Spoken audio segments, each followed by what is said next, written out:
What's going on, guys? Welcome back to another Borderlands video. And oh man, do I have a spicy tier list for you guys today.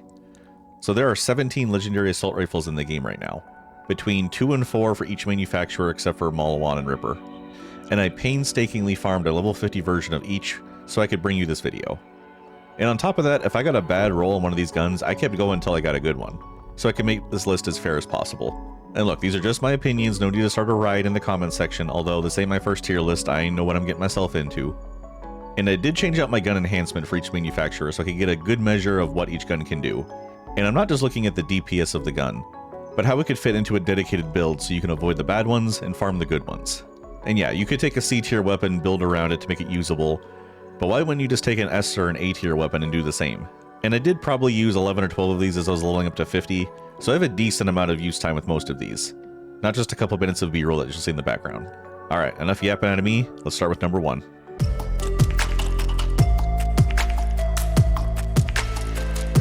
Alright, we're going to go manufacturer by manufacturer, and starting off we have 4 Vladof rifles. And we're going to start off here with the strong one, the wombo combo. This weapon drops in every element so you can match it to your build. No kinetic only drop, and it doesn't get Jakobs parts unfortunately. But despite all of this, it is one of the strongest weapons in the game. Its unique perk fires rockets every 4 or 5 shots for free, no need to activate an underbarrel like most Vladof guns. This thing absolutely shreds vile enemies as well. The splash damage here destroying crystals means I always have this as one of my 4 main weapons. And honestly with the rockets, even when you're fighting an enemy with a health bar that's strong against one of the elements you have, you don't feel like you're at a disadvantage. I could go on and on about this gun, easy S tier for me. This one's worth farming right away. Also, I'm going to leave a link to a Google Doc in the description if you want to find any of these guns mentioned in the video. Alright, the second AR on this list, I actually have a shiny version of too, the Whiskey Foxtrot. This weapon comes in kinetic, fire, cryo, and shock. So you've got some good build variety here. This weapon fires in quick 3-round bursts, although you can just hold down the trigger to go from burst to burst, which is a huge relief. And I did actually roll this with a Ripper magazine attachment. At first I was like, oh, that's lame. But it actually doubled the DPS, and since it's technically not a full auto gun to begin with, it's actually an upside. But if you don't like Ripper mags, it's totally understandable, I get it. But the base version is fine. Its alt fire mode goes full auto and just mags dumps bosses. I'd give it a B. The Ripper magazine makes it a B+, but honestly there's just better guns out there. Alright, and third we have the Lucian's Flank. This rifle always comes with an underbarrel that increases fire rate by 75% at the cost of some accuracy. But the DPS increase is so worth it. If you're close enough to the target or the target is big, you ain't gonna miss anyways. This one drops in every element just like the wombo combo so you can tailor it to your preferred affinity. And this one actually comes with the Jakobs ricochet attachment, which makes this weapon super strong. I think the internet agrees the Jakobs ricocheting projectiles is like one of the strongest thing in this game, and this gun can benefit despite being a Vladof gun. This gun is solidly into the S tier. With the Jakobs part and double barrel attachments, it's worth picking up. Oh, and its a unique effect is that a crit returns up to 2 ammo back into the mag.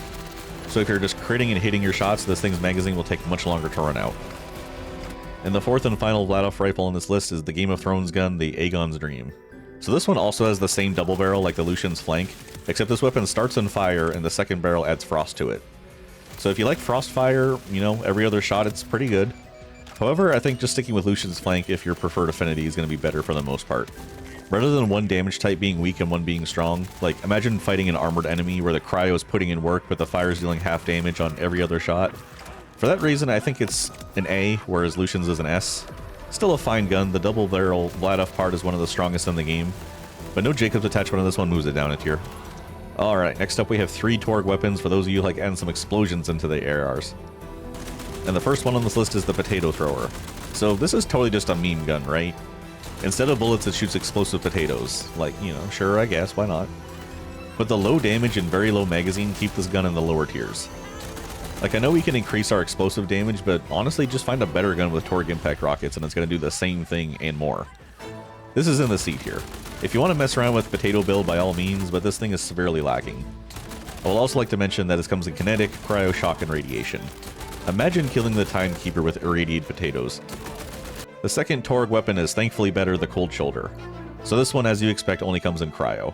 So speccing into a cryo build would greatly benefit this gun if it looks good to you. This gun's unique effect is that it shoots out cryo-seeking missiles that deal small AoE damage when connecting. So if you're firing near an enemy that would normally miss, it will autocorrect mid-flight and hit the guy anyways. It is on the lower damage side of rifles that we've seen so far, so I have to give it a B tier.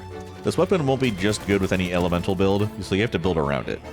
But with your shots being harder to miss and some nice AoE damage in group fights, it could be something worth using. And our third weapon from this manufacturer is the Bugbear Assault Rifle. This weapon's unique effect scales the damage up to 100% with 200% splash damage based on the emptiness of your magazine. So as you fire and expend rounds, it's going to keep getting stronger and stronger all the way up until that last bullet. So you definitely don't want to reload early after a kill or two. Really use every last bullet here that you can.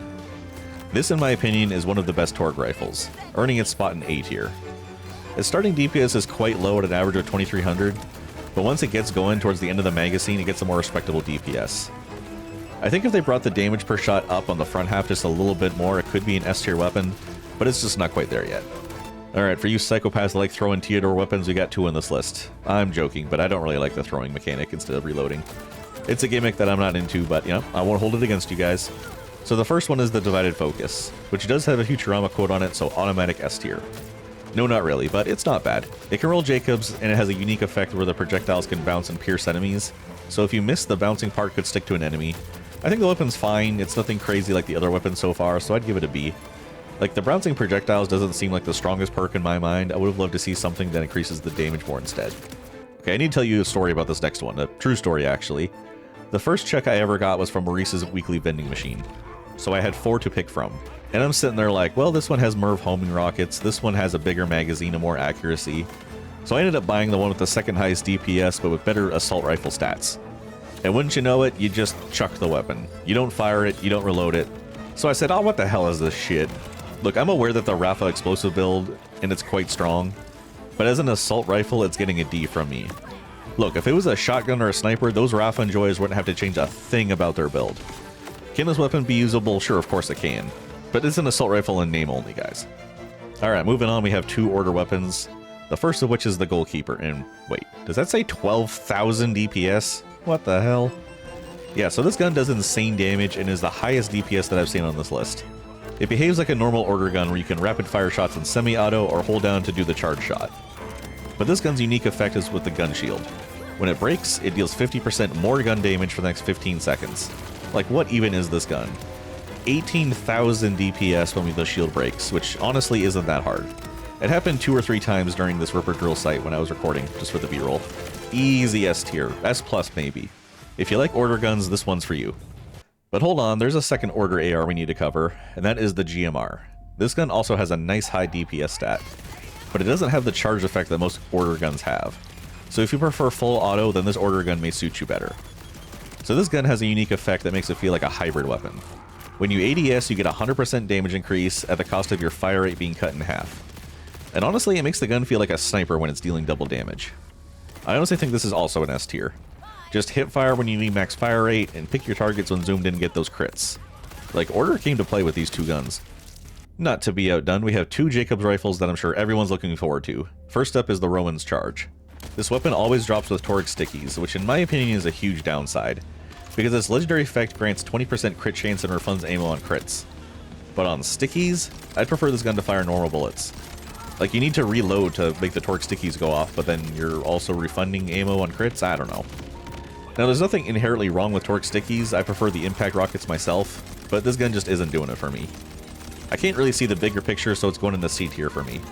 Look, if you made this gun work and you love it, let me know what kind of build, because this one's going in the bank for a while.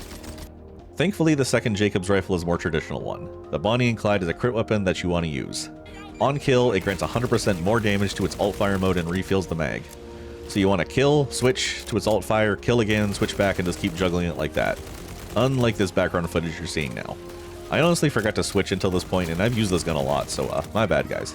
But I gotta give this gun an A tier. I think its small magazine holds it back. I've farmed like 9 or 10 of these, and I've only ever seen the 18 round standard mag. If I had 30, I could see bumping it up. Like, I have an increased magazine size attachment by 25%, and you know what that rounds out to? 4.5 extra rounds. This is a full auto, not a sniper. And our final manufacturer on this list is the Deadelus, which has 4 assault rifles in their category. First up, we have the Star Helix, which has the ability to target projectiles either vertically or horizontally, which honestly I'm baffled by. I don't really understand the reasoning behind this. It doesn't change the fire rate or the damage type or really anything. This honestly just feels like a meme gun like the hot potatoes, so C tier for me as well. I will say the gun effect looks cool, it has style points, I just don't see it as a top tier option. Okay, next up is the Oscar Mike. This one has a unique effect where the first half of the magazine deals 50% bonus damage, and I believe always comes with an alt-fire underbarrel. I've seen the grenade launcher version as well as the Hammer of Dawn version that I have. I'm one of those people that always performs a tactical reload before the magazine's empty anyways, so if that sounds good to you, you'll probably be benefiting from the extra damage effect a lot. And the alt underbarrel gives it some utility as well. I mean, look at this cool-ass effect against the boss here. It's a solid B tier weapon, but it isn't like the best Deadelus weapon on this list. So let's just move on to the next one. Okay, so the first impression's unique effect is to not let me equip this weapon. This one is a pre-order bonus, which I did, and is why I have it. But there's a dev error going around that's causing some people to not be able to equip it. Its actual effect is to have a higher crit chance the more HP an enemy has, but since I can't use it, it's in D tier for devs fix this issue. It's been this way for me since day one, so someone who can use it, tell me where I should actually rank this. And our 17th and final rifle is the Bloody Lumberjack, and it is a solid final weapon on this list. Its ability states that impacted bullets deal damage again after 3 seconds. So it's kind of like a lingering dot effect. And honestly, I really like this gun. Despite it saying it only has 2.5k DPS, that lingering bullet effect really feels like it's doubling the damage when you're hitting all your shots. I'll give it an A tier. I think it's the best of the Deadelus weapons. And there you have it, all 17 legendary ARs ranked. I'll go ahead and pop this image now on screen so that hopefully is easy to read. Tier Maker's website can be hit or miss sometimes. I think you can't go wrong with any of the S and A tier options, but let me know what your favorite AR is in the comments. Sub if you enjoyed, and I'll see you in the next one. Peace.